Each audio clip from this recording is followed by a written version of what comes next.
இரு மாநில நல்உறவை மேம்படுத்த நீதிமன்றம் தானாக முன்வந்து ஜெயலலிதாவை வேறு சிறைக்கு மாற்ற வேண்டும் என்று தா பாண்டியன் கோரிக்கை விடுத்துள்ளார்.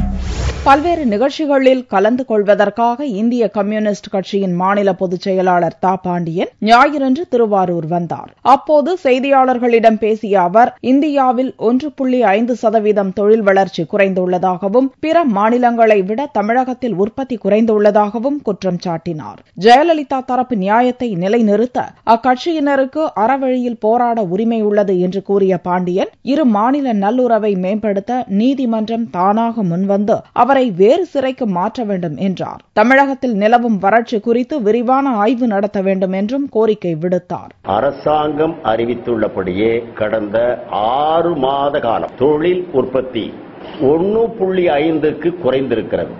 தமிழ்நாட்டிலும் தொழில் வளர்ச்சி பிற மாநிலங்களோடு ஒப்பிடுகிற போது கீழ் நோக்கி வீழ்ச்சியடைந்திருக்கிறது. தமிழ்நாட்டில் ஒரு புதிய சூழ்நிலை இருக்கு. முதலமைச்சராக தேர்ந்தெடுக்கப்பட்டவர் மீது ஒரு ஊழல் குற்றச்சாட்டு 18 வருடங்களாக நடைபெற்ற பிறகு தீர்ப்பு வழங்கப்பட்டிருக்கிறது. அண்ணா திராவிட முன்னேற்ற கழகத்தின் தலைமை பொறுப்பை ஏற்றுள்ளவர்கள் இதில் 2 விஷயத்தை புரிஞ்சுக்கிறணும். நீதிமன்ற தீர்ப்பை பொறுத்தவரையில் அது சரியா தவறா, நியாயமான தண்டனையா மிக அதீதமான தண்டனையா என்பதையெல்லாம் உயர் நீதிமன்றமும் உச்ச நீதிமன்றமும் தான் விசாரித்து தீர்ப்பளிக்க வேண்டும்.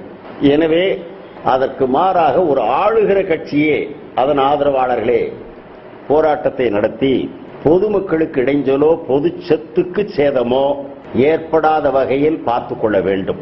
விலைவாசி உயர்வு, அந்நிய முதலீடு எதிர்ப்பு உள்ளிட்ட பல்வேறு கோரிக்கைகளை வலியுறுத்தி தங்கள் கட்சி சார்பில் அக்டோபர் 16ஆம் தேதி நாடு முழுவதும் போராட்டம் நடத்த உள்ளதாகவும் தெரிவித்தார்.